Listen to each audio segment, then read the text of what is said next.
Hi there, I welcome you to Excel Health Arena. We've been on female genital mutilation or female circumcision. I welcome you again to another round of female circumcision.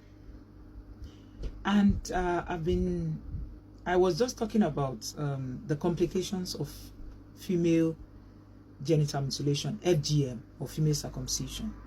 I talked about the immediate complication. I talked about the long-term complications. Now, continuing with complications, I was talking about scarring, whereby I talked about fistula. I said fistula is a link up. Normally, biti o ye ki linki wa, just like imu. The nostrils. When you go into the nostrils, they go into the throat. One link in but yàtọ̀ sí pé one link banye. Ki nǹkan kan wá ṣẹlẹ̀ tó jẹ́ wípé instead of now going inside before you can be able to link the nose to the mouth, kó wá jẹ́ pé láti ibi báyìí imú wá lu sí ẹran tó wà ńbẹ̀, tissue tó wà ńbẹ̀, ó ti wá jẹ egbò wà ńbẹ̀. Ó ti jẹ débi wípé ó ti lu hò. So imú àti ẹnu ó ti wá jápọ̀ láti bí. Gẹ́lẹ́ bẹ́ẹ̀ náà ló ṣe rí with female circumcision complications of fistula. So the vagina, the tissues there have broken down as a result of the injury and infections. Now, linking up with the bladder. The bladder is where the urine is stored. And so in that situation, that person urine will be leaking from the bladder into the vagina. Urine is not supposed to be in the vagina. And before you know it, that person will not be able to control urine control, because normally the bladder has the neck of the bladder has muscles that control it, that will not allow urine to just keep coming like that. But because there is a link between the vagina and the urine and the bladder now, you will just discover that urine is just coming non-stop. So that person cannot control how urine comes out. So irú ẹni bẹ́ẹ̀ rí pé ó kàn máa rùn ni, because every now and then urine is coming out. So both change, even if the person changes clothes every 1 hour. Tẹ́ ẹ bá wọnú ilé irú ẹni bẹ́ẹ̀, you will feel like running out, because there is no way. For years, there is no way somebody will live with that kind of thing and you will not know that there is a major problem that this person is going through. That is one of the complications that female circumcision, bring to female children, to women. Female children, it could have been when the woman was a child that it was performed. But now, as a grown woman, she's suffering it. And there is nothing she feels she can do. It is quite unfortunate. Now, another thing is during labor, generally, or let me say when a woman is pregnant, or ọmọbìnrin ọjọ́ sí tí wọ́n wò wípé as a child, we didn't want her to be promiscuous. We didn't want her to feel sexual desire. We didn't want this, we didn't want that. Okay, now she has grown up from a child now to a full-grown woman. She's married. Now, in her husband's house, she's not enjoying sex or sexual intercourse because of pain, serious pain. She's not enjoying it. Apart from the fact that she's not enjoying it, even when she now has intercourse, she gets pregnant and she wants to deliver, it becomes another wahala. There are so many problems of delivery that are as a result of complications from female genital mutilation or female circumcision. One, there can be obstructed labor. Because the vagina is made naturally, it is made in a way that it contracts. It has muscles, muscles that contract and relax. So that is why no matter how big ordinarily a manhood is, on the average, the vagina will still accommodate it, even though there are many other factors that will determine how easily a woman's vagina expands to accommodate a manhood.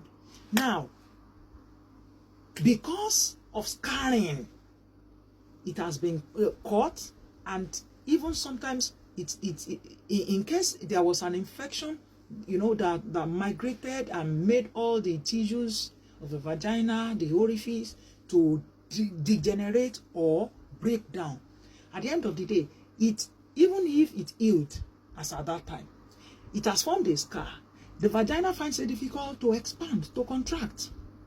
And so there will be painful intercourse.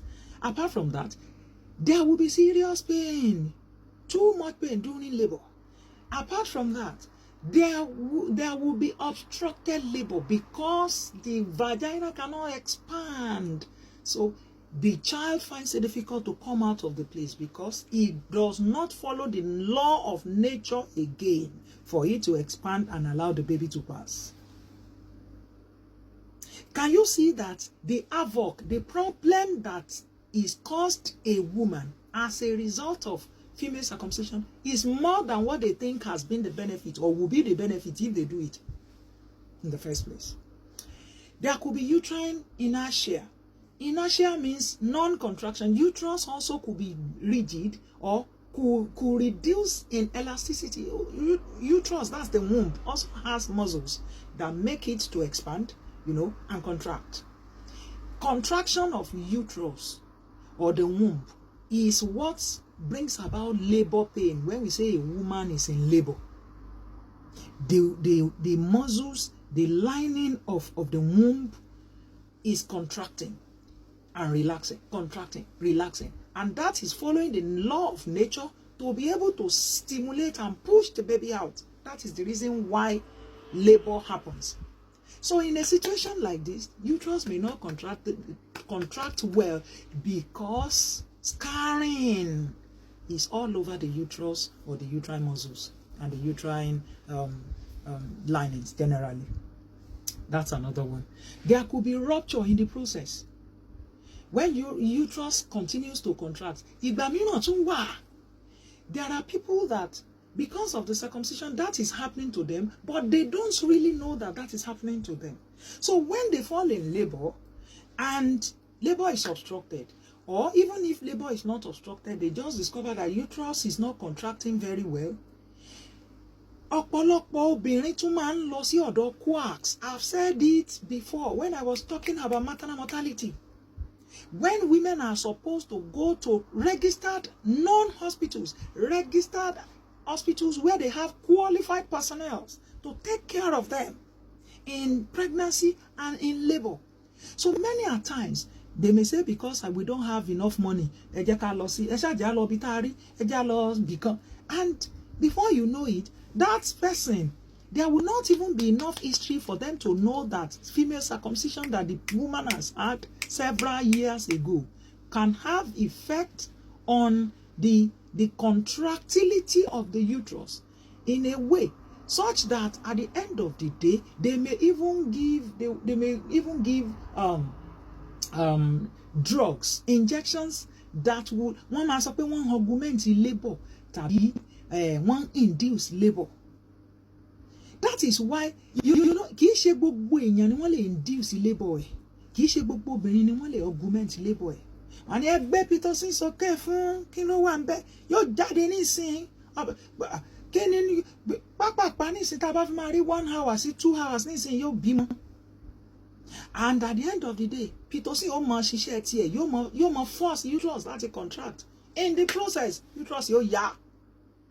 Once the uterus ruptures, tí wound bá yá báyìí, ẹ̀jẹ̀ tí ò ń ṣe kó, bleeding tí ò ṣe kó, serious bleeding comes after it.